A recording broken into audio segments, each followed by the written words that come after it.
Aujourd'hui donc mes amis, l'heure est grave, la panique donc a étudié. Bienvenue donc 20h, nous sommes donc ici à la prestation donc de Bia. Qu'est-ce qui va donc se passer en Afrique? Nous sommes avec vous, madame et monsieur. Rebonsoir à tous et bienvenue pour cette... 3, 2, 1, go! Ok, c'est bon. Bon!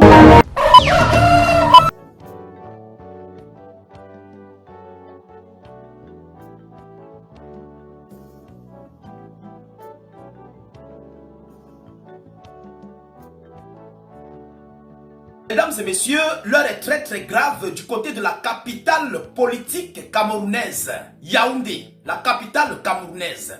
Oui, le peuple veut désormais passer à sa phase finale de leur exercice qu'ils ont tant transformé sur l'étendue du territoire camerounais.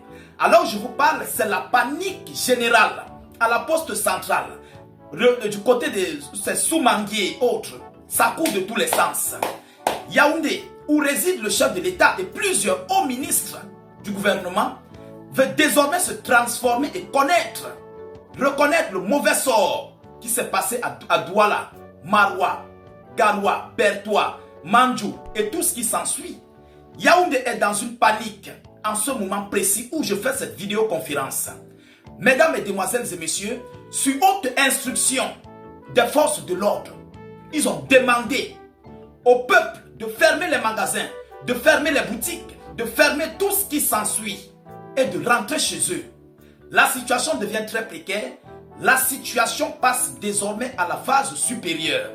Et je vous le dis, dans une stratégie, lorsque la capitale, surtout politique d'un État est attaquée, ce pays est fragilisé et proche de sa chute. Écrivez, vous notez. Lorsque la capitale politique d'un État est fragilisée, surtout plus précisément dans les manifestations, le régime en place est proche de sa chute.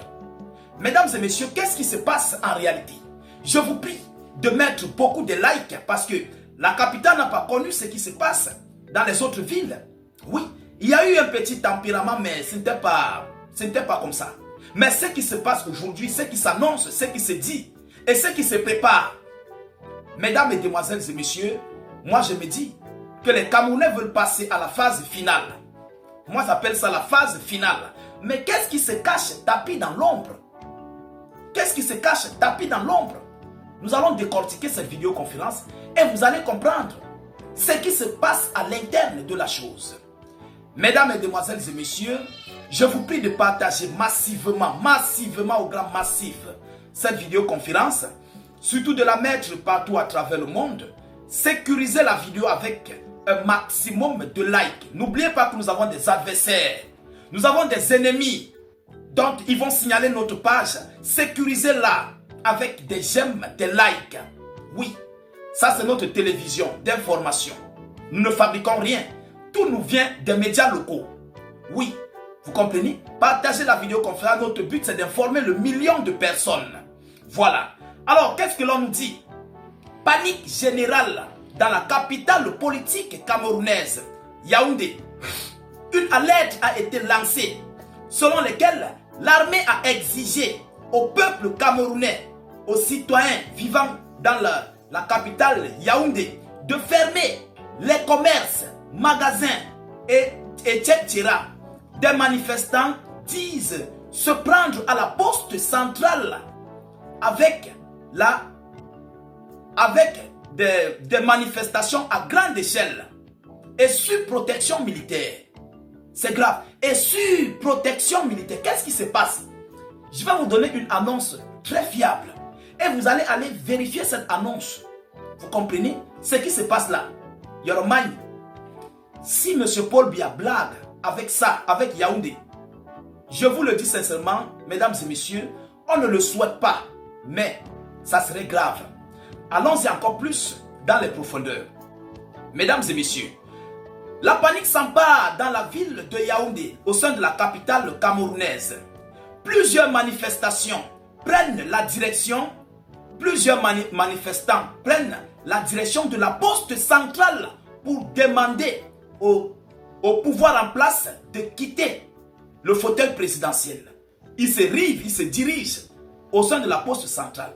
Et vous savez, la poste centrale, c'est un lieu stratégique de Yaoundé.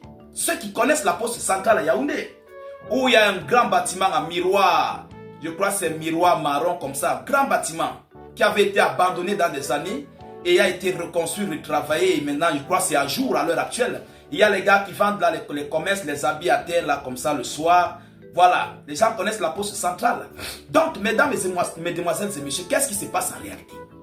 Les manifestants camerounais, après avoir paralysé les autres localités, ils ont compris que ça n'a pas impacté le pouvoir en place. Tant que Yaoundé respire, le Cameroun vit.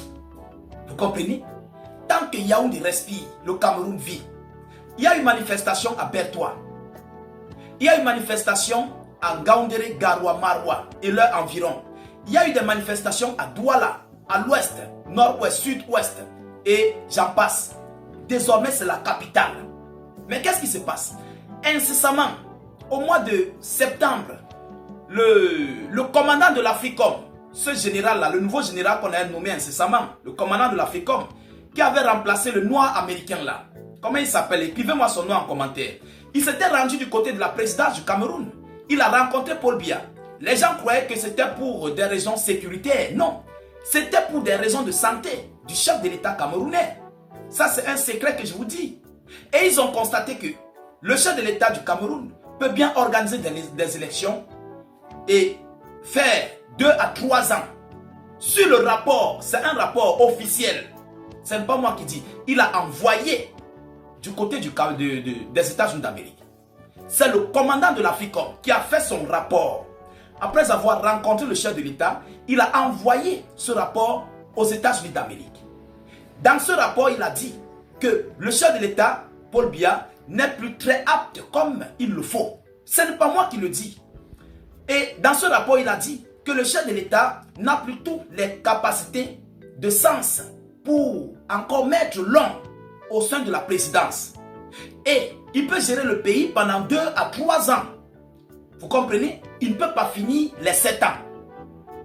Allez voir en septembre, écrivez sur Google. Le commandant de l'Africom a rencontré Paul Biya. En septembre, vous allez voir, il était accompagné d'un de ses collaborateurs. Vous comprenez? Ce n'est pas moi qui le dis. Alors, qu'est-ce qui se passe? Ils ont constaté avec les services de renseignement français et américains que au sein des ministres camerounais, les ministres de Paul Biya, il y a des pro-russes. Ça, c'est un secret qu'on ne veut pas dire au monde, on ne veut pas dire aux gens. Il y a des pro-russes, des gens là qui collaborent avec la Russie. Au sein de l'armée camerounaise, il y a des pro-russes qui collaborent avec la Russie. Quel serait le scénario? Mesdames, mesdemoiselles et messieurs. Alors, d'office, si Issa Tiroma n'est pas conduit au fauteuil présidentiel, qu'est-ce qui va se passer? Ça serait des militaires.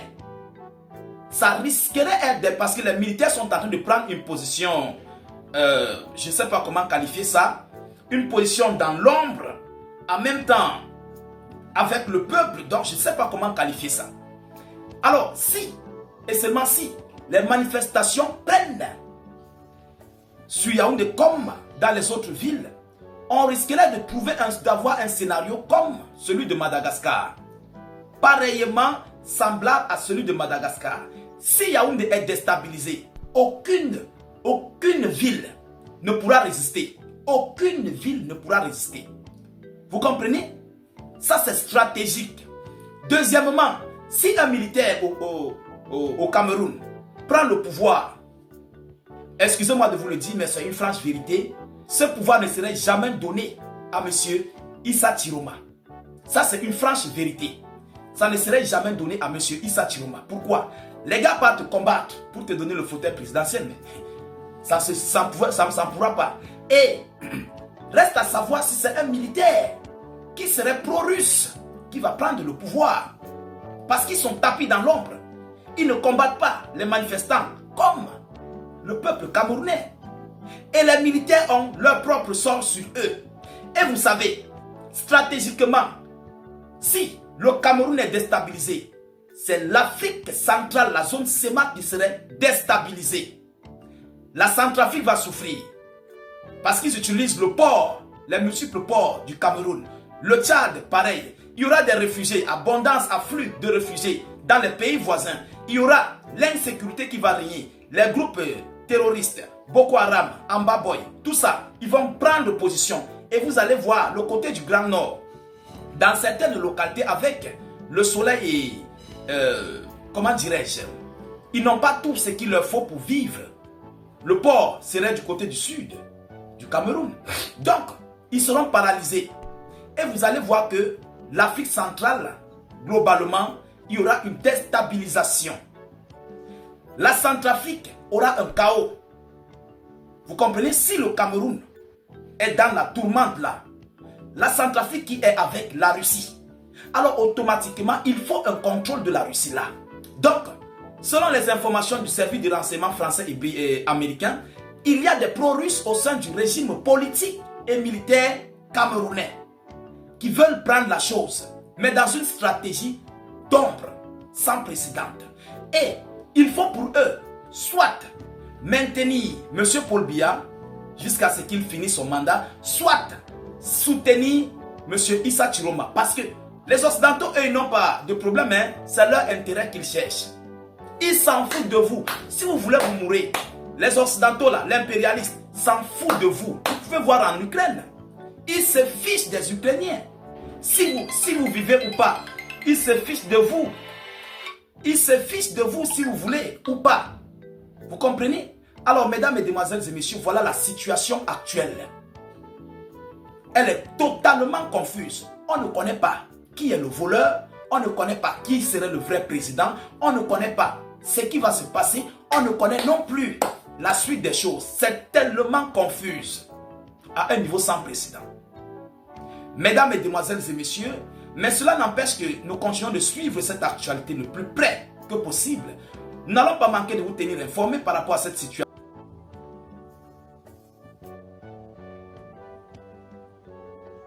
Ladies and gentlemen, you're welcome to this special edition of the joint broadcast by the Mimi Mefo Info platform, Cameroon News Agency platform, and the Beyond Africa podcast. We are reviewing updates in Cameroon regarding the elections. And of course, lots have happened since the election day on October 12th.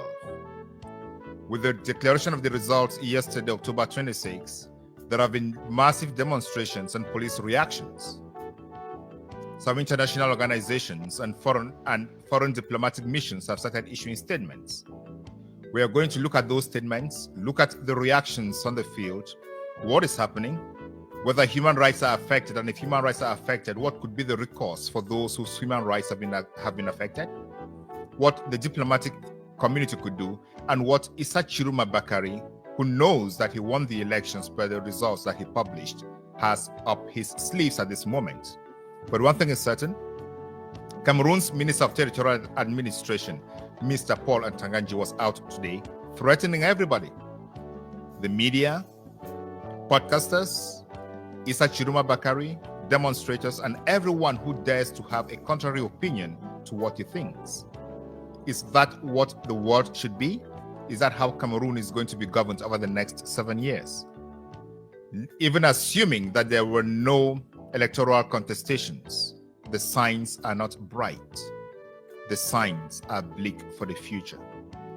If Paul Ntanganji believes that his candidate won the elections squarely and fairly, would he need to go into such threats to ensure that his candidates can rule Cameroon? These and all others are what we are going to review today. Before we introduce our guest to you, let me introduce you to our one and only Mimi Mefo.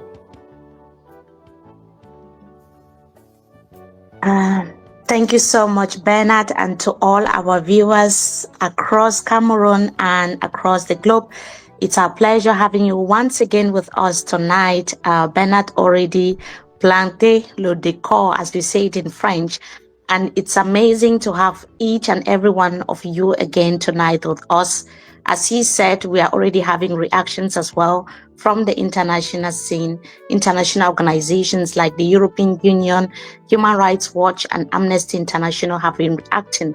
In a statement today, the EU said that it is deploring the death by firearms of civilians and calling for transparency, accountability, and justice, words that many Cameroonians have been waiting for several weeks now. We remember in our previous discussions, consistently questioned the place and the role of the international community when it comes to the situation in Cameroon. Now, the European Union has urged the government to release all those who are unjustly detained within the context of the October 12th presidential election in Cameroon. And the EU also reminded Yaoundé of its obligations under the Samoa Agreement that Cameroon is signatory to, which binds nations to principles of democracy and human rights. But the EU is not the only institution or organization that is reacting. Like I said, we have the Human Rights Watch. We also have Amnesty International. Amnesty International is demanding that Cameroonian authorities should respect, protect, and facilitate the rights to peaceful assembly, peaceful demonstration, while calling for a prompt, independent, and impartial investigation into the deaths. And while the Amnesty International organization is reacting and calling for independent investigations, we are seeing that more people are dying. So far, the death toll has risen to 10 across the national territory, according to reports that we are having from the different regions of the country, as far as the post-election protest in Cameroon is concerned. Now, Human Rights Watch, on its part, ahead of the final proclamation, warned that whatever the outcome is, there should be the respect of the rule of law and democratic will of the people, and said that the democratic will of the people is very essential. Now, these statements are coming after the Constitutional Council declared 92-year-old President Paul Biya winner of an election that has been termed controversial, the will of the people stolen and the victory of the people stolen, extending his term or his rule to extending his 43-year rule. It means that by the time President Paul Biya's mandate ends, this is his 8th term in office. By the time this mandate ends, he is going to be 99, and he must have ruled the country for about 50 years. Now, this announcement has triggered Did we lose Mimi? nationwide protests. Yes, I think Mimi was saying that by the time Paul Biya mandate ends, this current mandate ends, Paul Biya will be about 100 years old. Because yes, he is 92 now, getting to 93. Yes, that's right. Yes, thank you, Bernard. Now, this to discuss these issues today, I would like to discuss these issues today. We have with us Barrister Felix Nkongo Agbobala, who is one of the leading human rights advocates in Cameroon. He's been following the trends of the politics in recent years, and he's been a leading voice when it concerns.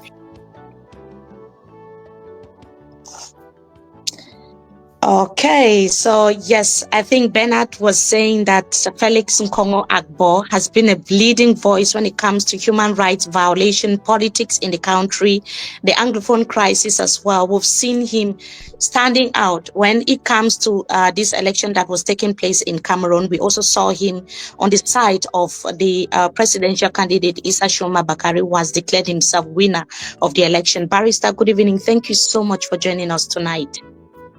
Good evening, Mimi. Good evening, Ngali. Thanks for having me. It's always a pleasure and honor to be your guest, because you're one of the finest, and we've come a long way back.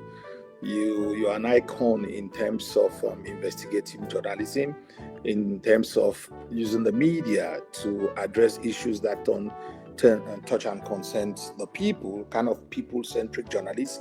So it's always, a joy and feeling of excitement and elation indeed when I am part of your team for an interview. Thank you so much, Barrister, for those compliments. Welcome again. We've seen a lot of people have died since President Paul Biya was declared winner, and even before that, some people were already killed in the city of Douala and also in Garoua. What is your reaction when you see these things happening, Barrister? A reaction of very sadness, very disappointed. One dead too many. In 2025, we are not supposed to be wasting the lives, especially of young men and women, over something that we are supposed to have a solution over an election where people are not supposed to be killed.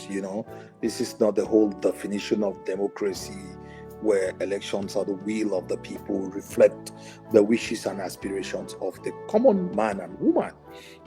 It's unfortunate that with the way we toy with human life in this country, the way we show disregard and disdain to human beings, and the worthlessness in the lives of Cameroonians, it is very unfortunate. So I feel sad. I feel saddened by the loss of lives, destruction of property, and the time that we are wasting, whereas we're supposed to be building a nation, not only for today, but for future Cameroonians. We saw you with Issa Chiroma Bakare prior to the election, and you actually endorsed him as you saw him as the candidate for the people and a candidate that can bring the change that Cameroon needs. But on Monday, yesterday, the Constitutional Council declared something different from what many Cameroonians expected, including certainly yourself and Issa Chiroma Bakare. How do you feel that he is not the winner of the October 12th election? Well, maybe let me just take you a little bit back. Well, yes, I endorsed Issa Chiroma. It was a process. I'd met Issa Chiroma twice before endorsing him. I met him twice. Then I traveled. I sent him a letter in which I articulated, it was more of a private letter, certain things that if he assures me that he could do it for my people in this sense is the people of the Southwest and Northwest region, if he could do these things to them, I would endorse him and I would join him on the campaign trail. And I informed him that I'd never endorsed anybody. And I made sure, and I said clearly in my letter to him, that this is not about my personal gain. It's about the people that I feel that I represent, that I speak on behalf of them. That's what I assured him.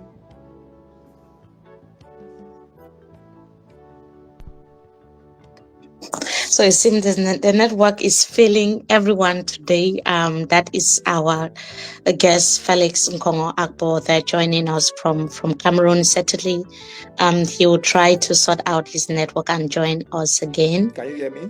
Hopefully it's working this time. Yes, Barrister. Can you hear me? Yes, we can hear you and you're on. Yeah. To me, he was the people's choice. He was the candidate of the coalition. And when I talk about a coalition, I'm not talking necessarily about a coalition of political parties. In an interview that I'd given somewhere, I'd said that when the political leaders, if they fail to come together, the people and the civil society should come together and decide and determine their candidate. And that is what happened. So he was a coalition candidate of the people of Cameroon. And that's something which is important. So we did the campaign respecting the laws to the best of our abilities. And from the information that we got, Mr. Chiroma is supposed to have won the elections. And what was logical was that the Constitutional Council would respect ELECAM first. And subsequently, the Constitutional Council would respect the wishes and aspirations of the people who voted for Mr. Chiroma. Unfortunately, yesterday, the Constitutional Council, which is a body that was created by Mr. Biya, handpicked members of the council tailor-made to satisfy his whims and caprices, to play to his biddings, did the obvious in the eyes of those who appointed him as the winner of the election. It's unfortunate because it was a sad day, a bitter day for this country, for the progress that we have made as a country in terms of democracy and openness. We took steps behind because of the fact that the wishes of the people wasn't respected by ELECAM and the Constitutional Council. Like you said, it was really a sad day. We saw thousands of Cameroonians really in despair yesterday after the Constitutional Council proclaimed the President Paul Biya as winner. Barrister, I just wanted to find out from you, I mean, following up with that discussion, because you said that when you reached out to Issa Shoma Bakari, the people of the Northwest and the Southwest regions were your main goal, they were your objective, they were the regions, people in these regions were the reason why you decided to endorse Issa Shoma, because you believed that he is the man of the moment and that he could do something to end the conflict that started in 2016. Looking at the results in these regions that favored President Paul Biya, more than 80% in the Northwest, more than 60% in the Southwest. How do you feel seeing that? Because we've seen a lot of condemnations from people from these regions. Maybe it was a farce. It's the biggest scam that has happened in this century. In the history of electioneering, racketeering, and theft, this would go down as the biggest in the history of humankind. If you were to equate these to the gravity of crimes, this would morph to a level of electoral genocide. That is the level. You know, it is a crime against a people with an intent to show to the world that people who for the last 8 years have been displaced from their homes, have been arbitrarily arrested and detained. Some have been named. Their villages have been burned. They have not been able to go to school. Their brothers and sisters are refugees. They would vote for the perpetrator of these heinous crimes against their people. This is the worst crime that I have seen in this country for a long time. It is embarrassing. It is disgusting. And I will tell you that the people who are part of this widespread and systematic election theft, they have lost any respect I have for them in my eyes. Whether you call them honorable, whether you call them chiefs, whether you call them senators, they are as midgetal in my eyes like anything. They don't need any respect in the eyes of anybody. You cannot tell me, it is unfathomable that you will tell me that in the Southwest and the Northwest, Mr. Biya had his cause in hand.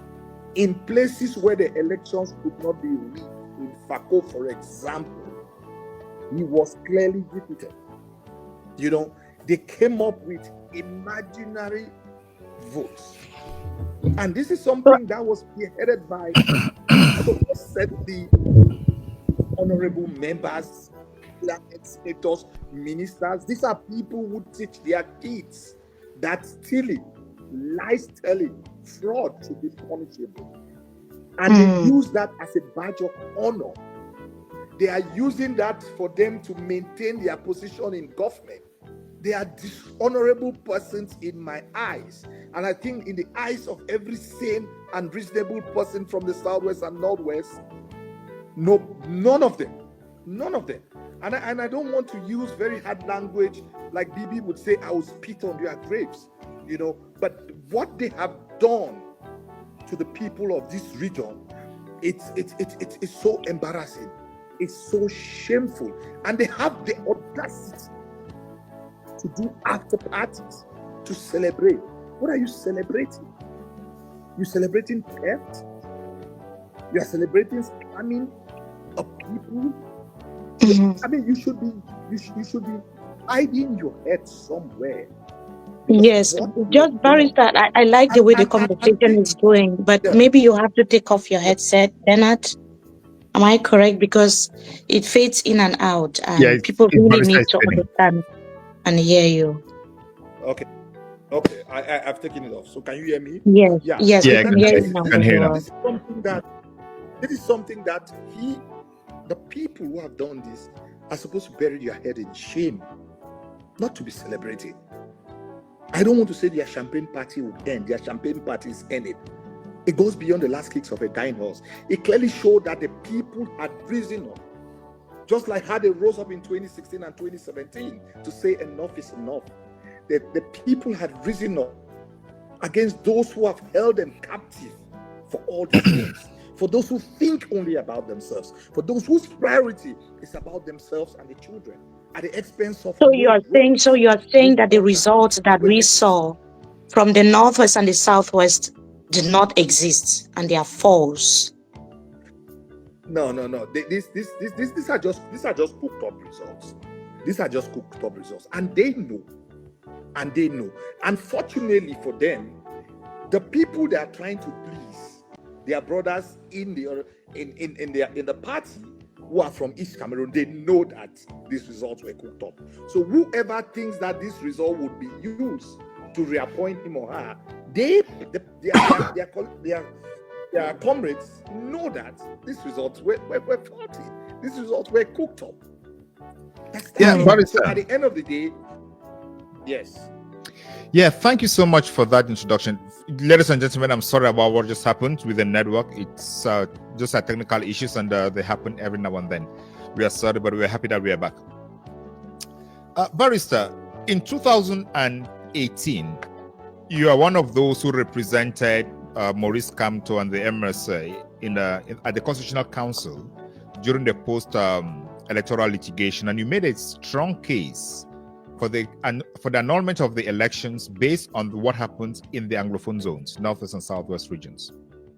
Yeah. In 2025, you endorsed Chiruma's candidacy, despite the fact that the Constitutional Council kicked out or ignored all the petitions, all the reasoned and intelligent arguments that you made in 2018. Did you have any hope in 2025 that the system was going to read the results from the ballot box as you saw them? No, I didn't. To be honest, I didn't have any hope. I think I initially said, because you could tell, Elecam and the Constitutional Council.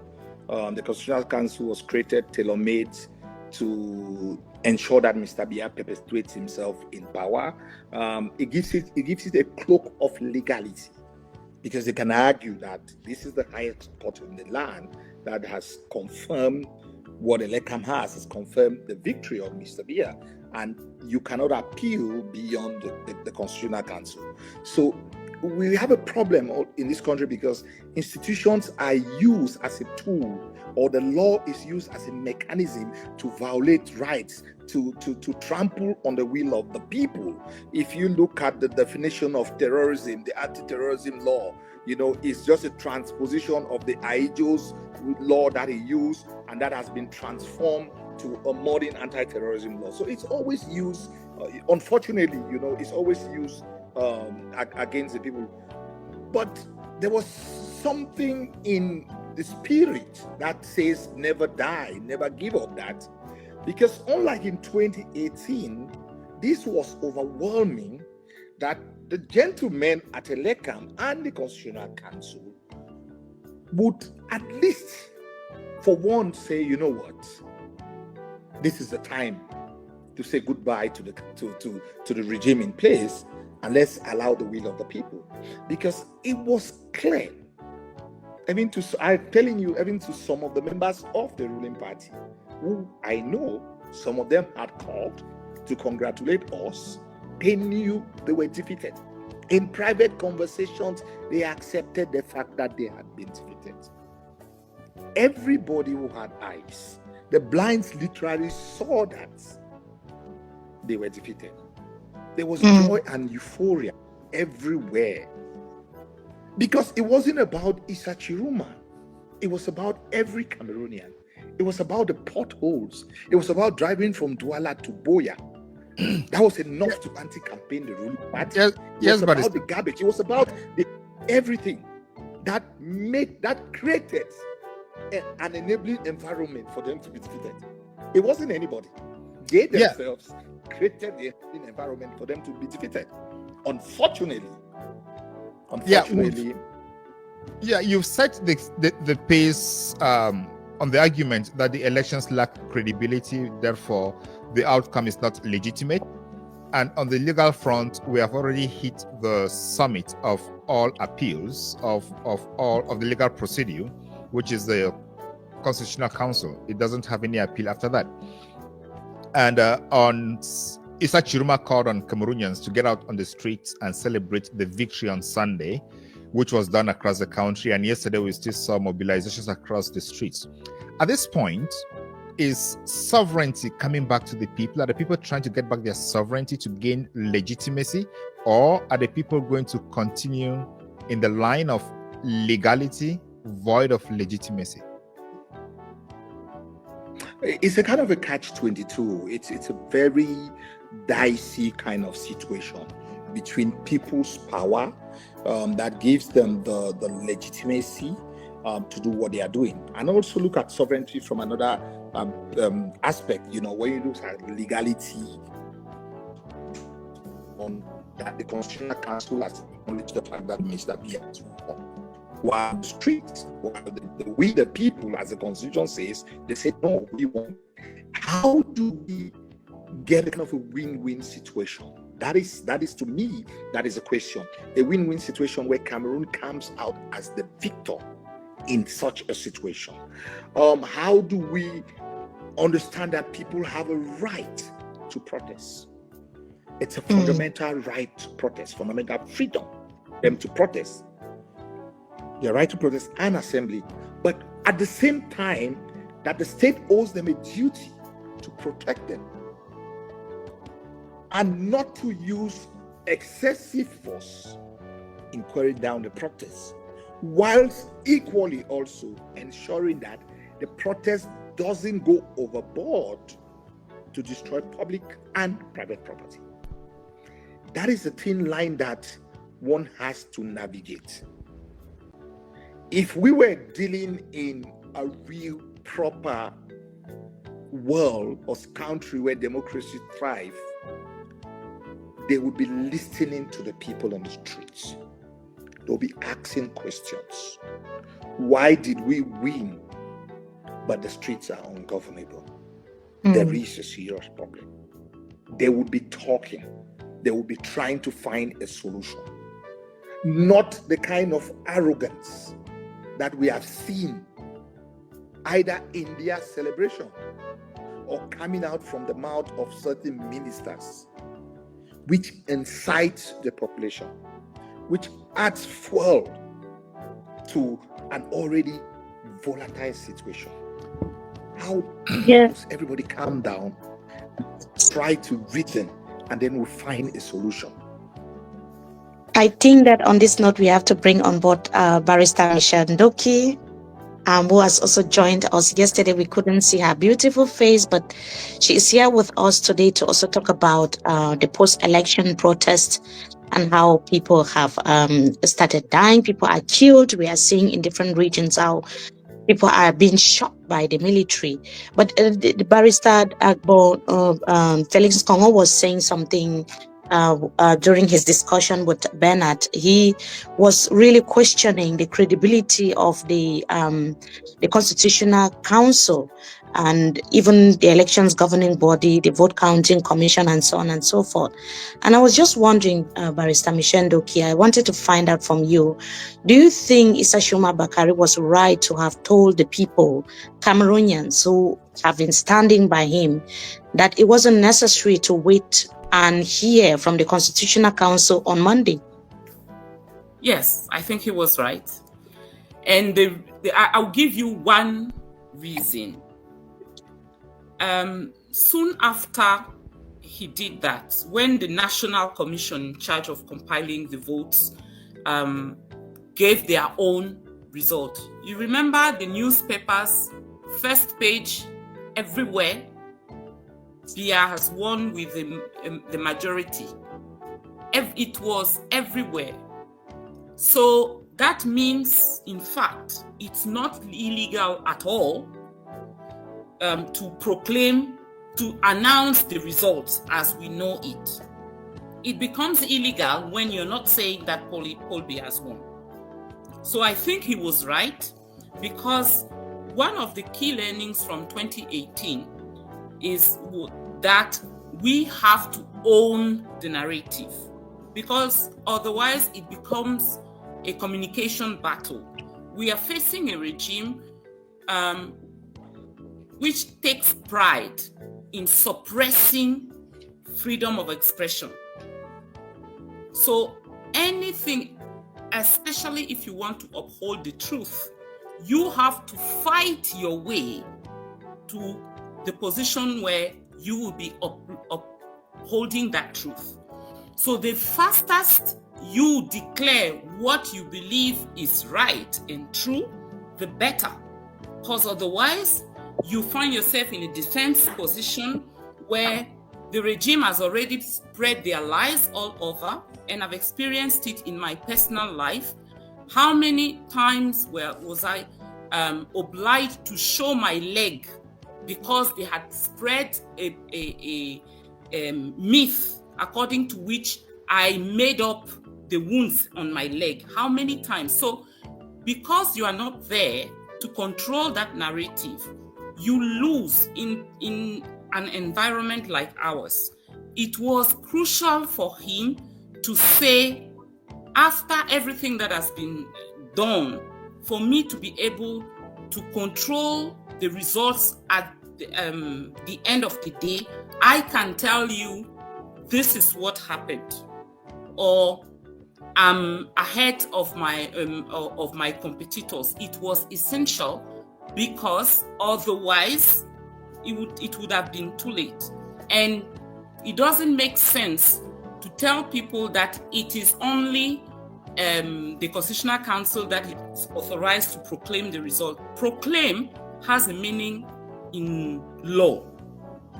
Proclaim means it is you, the body in question, that has the power. The announcement that is made by that body is the announcement that counts.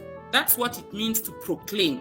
That is, you are the one entitled to say, finally, this is what we are going to consider the result. It doesn't mean that nobody can talk about it earlier.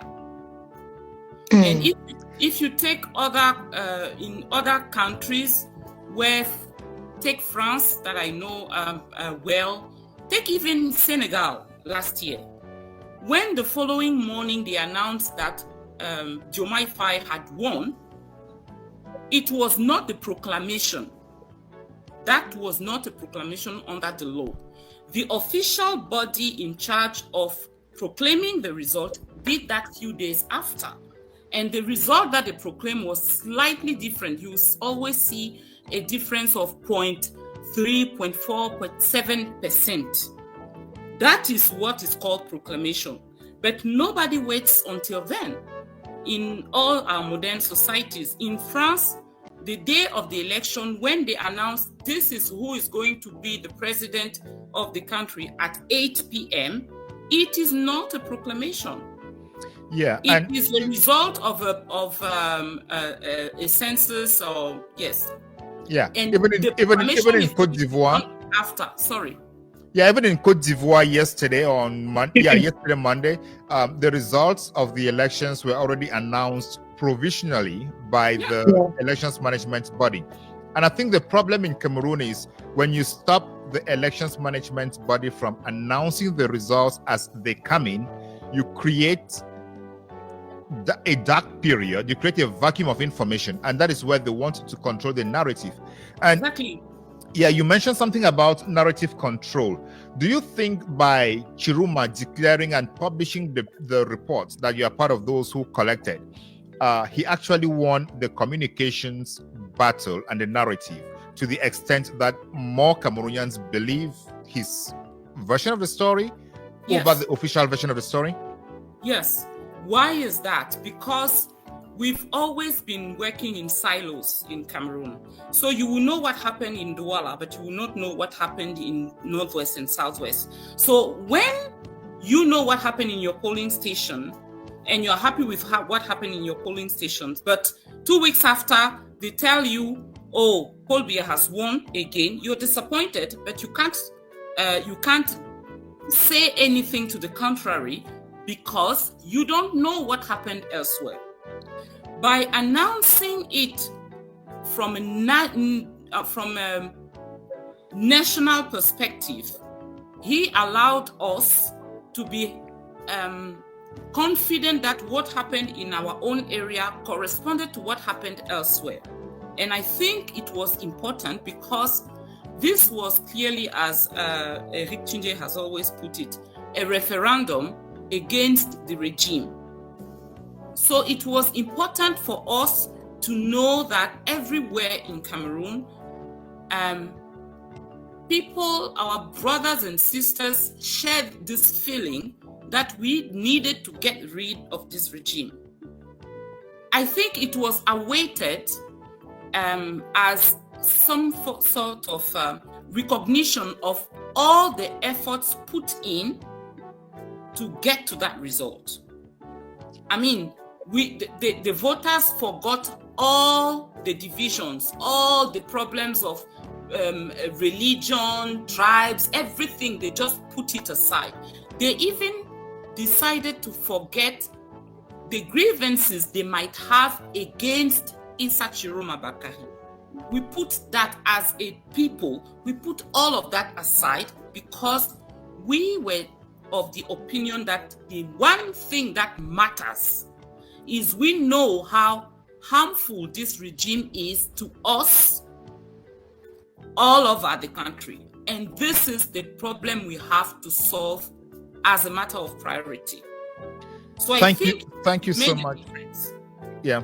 Thank you so much, La Fiancée du Peuple. I don't know if you still use that our name, but yeah. Let's welcome Jean-Claude Mbede. He's also been following up developments around the elections, and he just told me off the screen that he's been doing some compilation of reactions. So we were talking with Maître Ndoki about the communication battle. Jean-Claude, do you have the impression that the communication battle, if it's succeeded internally, has also succeeded externally? Thank you so much. First of all, I would like to say to great your very great guest, starting from Barrister in Congo. I think this is, I think I saw him last time in Munich 7 years ago. So, and also to Barrister Michel Ndoki, as well as Mimi. Thank you so much for having me once again. So, talking about communication, yeah, it is what's lacking, I think.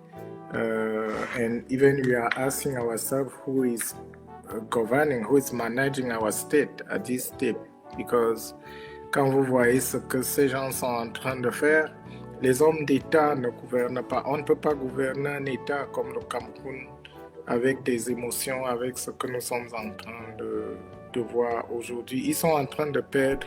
En fait, ils ont troqué la communication avec la propagande.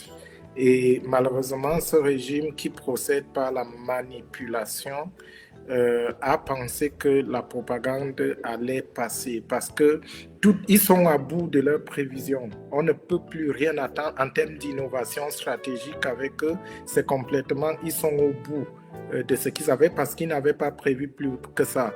D'ailleurs, lorsque vous avez comme le parti au pouvoir qui a quand même les meilleurs experts, parmi les meilleurs experts du Cameroun qui sont des anciens de communication et de stratégie, on les a mis de côté pour confier la gestion de la communication et de la propagande à des professionnels de médias puisqu'ils travaillent pour des chaînes de télévision, mais qui ont plutôt décidé au cours d'une élection aussi capitale que celle-ci de venir expérimenter leurs petites connaissances en termes d'intelligence artificielle pour produire les fake news, ainsi de suite. C'est pour tout un régime, ces jeunes garçons qu'on a vus là, qu'on a embarqués pour essayer de manipuler l'opinion publique de tout un pays. Et ils ne feront pas plus que ça. La preuve en est que lorsque nous avons commencé à démontrer les limites, à démonter d'abord les fake news et la propagande malsaine qui était faite, et que nous avons démontré les fake news qu'il y avait, et c'est là où la violence a commencé. Parce que lorsque vous discutez avec un inculte, quelqu'un qui n'est pas intellectuellement élaboré, et vous allez vous rendre compte que les personnes qui sont violentes, même dans la violence conjugale, ainsi de suite, ce sont les personnes qui ne sont pas capables d'avoir une assise intellectuelle pour pouvoir discuter avec des partenaires. C'est exactement ça à quoi nous assistons maintenant de la part de ce gouvernement. Ils avaient prévu de manipuler l'opinion jusqu'à la fin et ils avaient prévu que jusqu'à la proclamation des résultats, leur manipulation aurait suffi à mettre tout le monde au garde à vous et ils n'avaient pas planifié ça. Or, quand on gouverne un État, il y a beaucoup de précautions à prendre. Il y a toujours un plan A, un plan B. On doit toujours savoir. D'ailleurs, lorsque vous êtes ministre, vous cotez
Nous sommes déjà presque arrivés à la fin de cette édition spéciale, l'une des chaînes sociopolitiques.